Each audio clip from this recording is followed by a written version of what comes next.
আমার নবীর ব্যাপারে আল্লাহ বলছেন ইস্তফা, সেই জন্য আমরা নবীর নাম যখন নেই তখন বলি মুহাম্মদ মুস্তফা, বলি কি বলি না? সাল্লাল্লাহু, ইস্তেফা থেকে মুস্তফা, এটা আল্লাহ ব্যবহার করছে। হাবিব, আপনাকে আমি ইস্তফা। যেমন এখানে দোকান আছে, চিপস কিনার খাওয়ার বয়স আমার এখন নাই। আমি যদি চিপস একটা কিনে চিড়ে চিপসকে ঘরে প্রবেশ করি, আমার বিবি অবাক হয়ে যাবে। আমার ওয়াইফ বলবে, আপনি ছোট বাচ্চা হয়ে গেছেন, চিপস কিনলেন কেন? তখন আমি বলবো, এটা আমার পছন্দ। তো যখন বলবো আমার পছন্দ, এখানে আর কারো কোনো কথা বলার সুযোগ আছে না, এখানে তোমার কমেন্টস করার কোনো সুযোগ।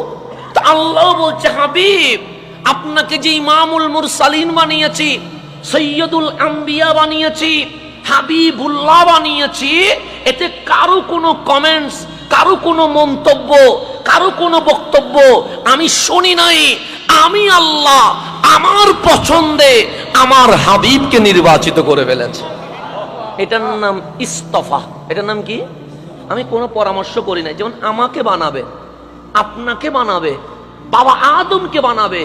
কোরআন শরীফ খোলেন, 4 নম্বর পৃষ্ঠা, আল্লাহ বলছেন, ওয়া ইজ ক্বালা রাব্বুকা লিল মালাইকাতি ইন্নী জাইলুন ফিল আরদি খলিফা। আল্লাহ বলে, তোমাদেরকে ডাইরেক্ট বানাই নাই, বানানোর আগে জলসা করছি, জানানোর আগে মিটিং করছি। কার সাথে? আমার জিবরিলের সাথে, মিকাইলের সাথে, ইসরাফিলের সাথে। এইভাবে করে সমস্ত ফেরেশতাদের সাথে পরামর্শ সভা করে এরপর তোমাদেরকে বানিয়েছি। কিন্তু নবীর ব্যাপারে বলছে, হাবিব, আপনাকে যখন আমি হাবিব বানাচ্ছি, কারো কোনো পরামর্শ নেই নাই, আমার পছন্দে, আমার এখতিয়ারে আপনাকে হাবিবুল্লাহ বানিয়ে দিয়েছে।